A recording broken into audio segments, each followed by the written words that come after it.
It was just this past fall. I live fairly close to a lot of camping areas and trails, so I went for a lot of hiking and camping trips, and often didn't even plan them. I'd find a trail real quick, pack my things, and head out the next morning. This was another one of those quick, spontaneous camping trips that I never could have expected to become what it did. When I pulled up to the trailhead about an hour from my small town, no cars were there. I locked up my car and threw my backpack over my shoulders and started the hike. The woods were just as quiet as they always were. No signs of anyone out there. My head was clear and I was just looking at the ground, walking calmly down the trail, when suddenly I heard crunches and cracks ahead. I looked up, seeing something move in the trees far down the trail I was on. As they got closer, I saw it was a man coming quickly down the trail. And when he got even closer, I got sort of uncomfortable. He wasn't just jogging. This guy was in a dead sprint. I moved off to the side to get out of his way. I watched him as he sprinted past me. He had this look on his face that was hard to read. Not frightened necessarily, but just sort of crazy, like he wasn't thinking straight. His eyes seemed to be glazed over, like he was looking through me, almost like he didn't even see me. I watched him for a couple seconds after he passed by, and he just continued running. So I got back on the trail and started walking again. It was so strange, though, that after maybe 30 seconds, I did a double take and looked behind me again. I felt my stomach drop. The man was far down the trail, but he had stopped running. He was standing still, staring right at me. I quickly moved my eyes back forward and kept walking, scared to look back until another 30 seconds had passed. And when I did, he was gone. Not on the trail, not anywhere, just gone. Obviously, I wanted to get away from that guy because he was acting pretty unsettling, especially for being out here alone with him. But after a few minutes of walking further down the trail and into the woods, I started to wonder if he was running from something and if I was walking toward whatever it was. However, my only other option would have been to turn back and go in the direction of the guy who kind of freaked me out. And again, he didn't really look scared of something. He just looked crazy. So I took my chances and continued hiking to the campsite. I looked behind me every couple of minutes, still uneasy about that guy, but I didn't see any signs of him. I made it to the campsite and set my stuff up. There wasn't really anything distinguishing about the campsite I was at. It really was just a spot in the middle of the trees, no campfire rings or landmarks. And usually the quiet, soft sounds of the forest would bring me peace, but this time it felt too quiet, like something was out there. I continuously wondered if I had made the right choice to stay here, rather than turning back. I kept telling myself the man might have just been doing sprints for a workout or something, and I just overanalyzed everything. But really, I knew I was just hoping if I told myself that over and over, maybe I'd start to believe it. The sun got lower, and the already calm and quiet woods grew even quieter, nearly silent. Every slight rustle of leaves in the distance was easily audible. I cleared out a spot and built up a very small campfire, giving me at least a bit of light once the sun was fully gone. It had to be an hour past sundown when I heard a very familiar sound that instantly made the hair on the back of my neck stand up.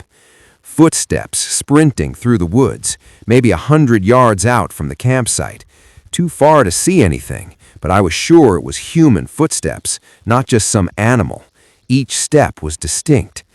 The sound stopped after just a short burst, though, like they had run a little ways, then abruptly came to a stop, and it was silent again. I thought the campfire would give me comfort, but now it just felt like it was giving me away, showing exactly where I was and making me easy to spot. And even though whoever was out there likely already saw me, in the heat of the moment, I made the horrible decision to quickly smother the fire.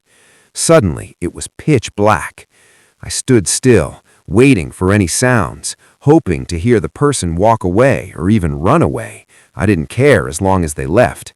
Every minute that passed just got me more nervous, though. And then it happened again. Someone sprinting, but this time directly toward my campsite and much closer. But then they abruptly stopped again. It felt like they were so close, nearly right in front of me. I stared at the same spot in the darkness where the sound came from until my eyes slowly adjusted and could make out the shape of a figure standing there. The person was halfway behind a tree, standing still, and I couldn't see much details of their face, but from the way they stood and were clearly looking at me, it was almost like they were observing me. Nothing a normal person would be doing. And I really couldn't tell if it was a man or woman, but I was pretty sure it wasn't the same guy I saw running on the trail. So either there were multiple people running around out here surrounding my campsite, or this is what the man was running from. I was scared to move. I didn't want to speak either because I knew my voice would be shaky, and I didn't want to give away just how scared I was. It felt like both of us stood motionless, staring at each other for a whole minute until the figure started backing up. Even just a couple steps back, they had entirely disappeared in the darkness, and just as eerie, their footsteps quietly faded too. They must have been quietly walking barefoot, intentionally not making a sound. Since the moment the figure moved away, it stayed silent for a long time. My adrenaline pumping made it hard to tell just how long. It felt like hours, but realistically, I think it was probably around 30 minutes. I didn't move for that whole time. When I finally did, I knew I had to leave. I blindly dug through my backpack and got my light out, then started taking down my tent. I stayed cautious while taking it down and repacking everything. The light I had wasn't great, really just enough to see what I was doing. Definitely not enough to be searching around for the person in the woods. They could have easily been just 15 or 20 feet from my campsite still. I didn't know their intentions, but I hoped by leaving and not looking threatening, they would leave me alone. I started back down the trail. Although I never saw anyone again or heard any more footsteps, knowing how silent they were moving near my campsite, I was still on edge, and they very well could have been following me. Even just that thought of them creeping behind me, following me through the woods, was enough to keep my adrenaline going through the whole trail. When I got to my car, I quickly got in and drove out of the forest, not sticking around for a second longer than I had to. And it was actually after the following day that I noticed some scratches on my car door, and the handle on the passenger side was broken, like it had been pulled on so hard that the latch snapped and left the handle useless. That was the final nail in the coffin to get me to call the police. But aside from my report, it led to nothing significant. I don't know if it was the man I saw that tried to get into my car, or if it was whoever was out in the woods watching me. That single event derailed my whole love for camping, which really sucks. But after all the possibilities of what could have happened that night in the forest, I don't think I'll ever be out there alone ever again.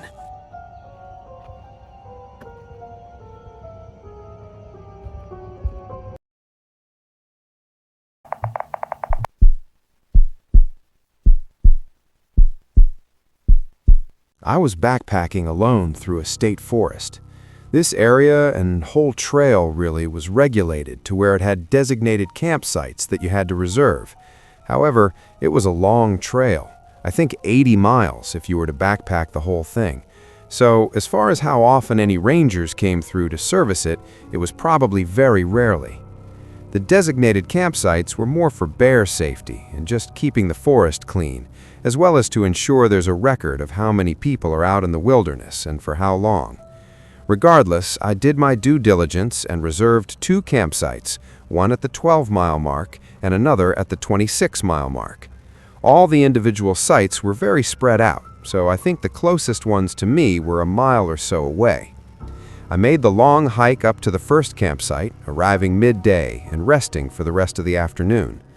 During my hike and the time I spent at the campsite along the trail, I never saw a single other hiker or backpacker. It was off-season, so I wasn't surprised, but it was something I just took note of. I went to bed early and slept well that night, only waking up once to what I thought were footsteps coming down the trail. I don't remember much of it because I fell right back asleep afterward, but I know I thought it was strange anyone was walking the trail that late.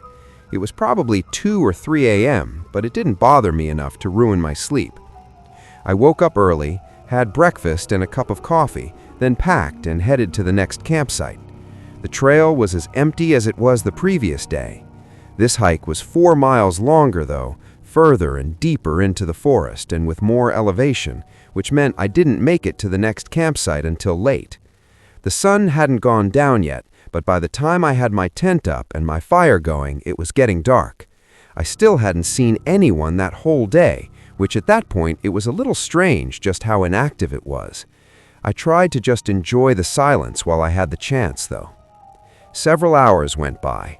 I didn't have any hiking to do tomorrow, so I was staying up later. I think it was 9 or maybe 10 when I heard footsteps far down the trail from the way I came. Right when I turned around, I saw a light, too. Just a small headlight moving in between all the trees, getting closer to my campsite. I thought it was pretty crazy for anyone to still be hiking several hours past sundown, and immediately made the connection to the person I'd heard walking last night as well. Although, if it were the same person, I would have had to have passed them at some point, so how did I not see them? I figured it was nothing, but still was curious enough to keep watching the light. The person got closer until suddenly the light stopped moving. It looked almost like the light was facing toward me, and then a couple seconds later, it moved and veered off the trail, going into the forest away from my camp, and maybe 20 seconds later, it turned off. No light or footsteps anymore. It felt like just when the person had gotten close enough to see me or my campfire, they tried to vanish, like they didn't want anyone to see them, which was kind of concerning. Had the person just have passed by, I would have still thought it was strange for all the other reasons, but not concerning.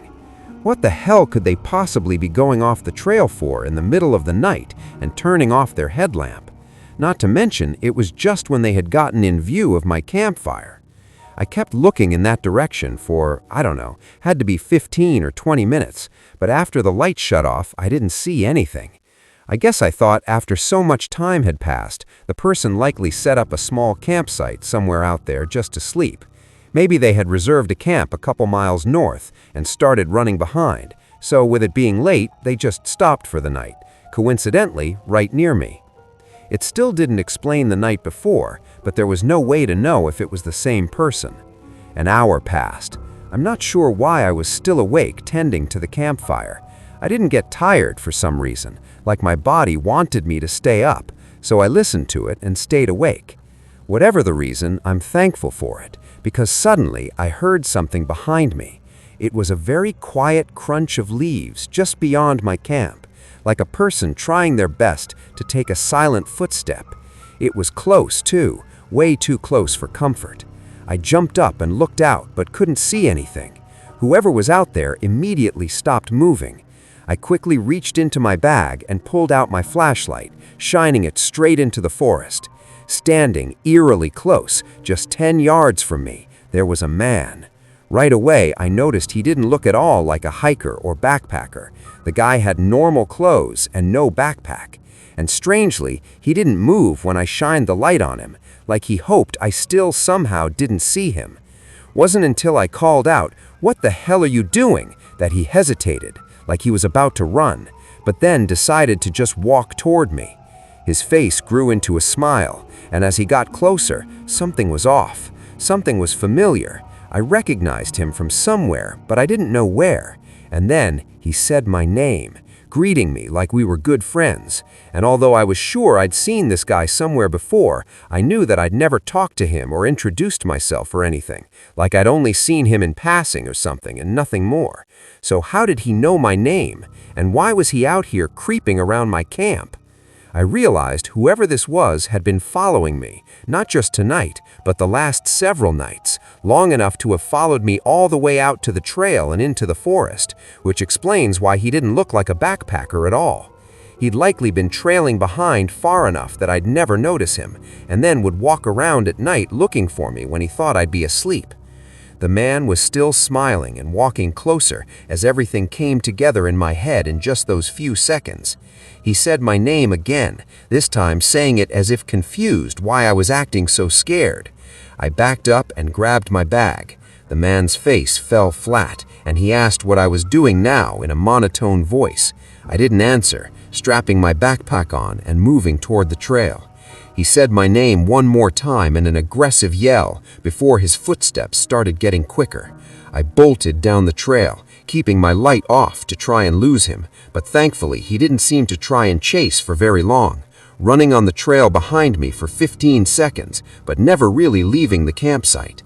I walked through the entire night and used my satellite emergency phone to contact authorities while I tried to get as far away as possible, eventually meeting a park ranger several miles away from the camp I stayed at on the first day. I got out safely after that, but they never found the guy out there. He didn't have a car at the trailhead and no reservations. However, for him to get out of that forest unseen, he would have had to hike off-trail, probably dozens of miles in the right direction. And in a forest like that, with almost no gear, that's incredibly difficult and honestly unlikely to survive, even for an experienced backpacker, let alone for some random stalker who followed me out there and likely had no real backpacking experience. But given that I still have no idea who he is, other than someone that I'd seen some time before, it's terrifying knowing that if he did make it out, then he could still be watching me. Who knows, maybe the times I saw him before were from him stalking me, and I just didn't know it yet. But if I'm being honest, there's a dark part of me that hopes he never made it out of that forest.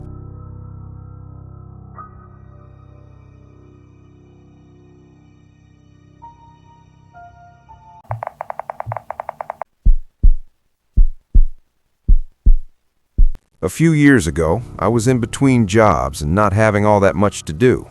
I thought I'd rent a camper van and go on a long, extended vacation.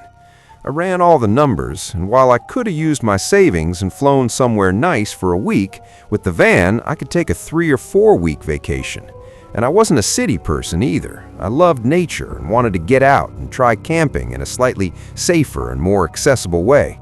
I didn't know how I'd feel or if I'd be comfortable being alone in the middle of nowhere with just a tent.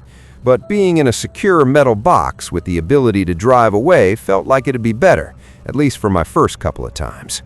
Anyway, I got the van and headed north to where all the national forests and free public lands for camping were.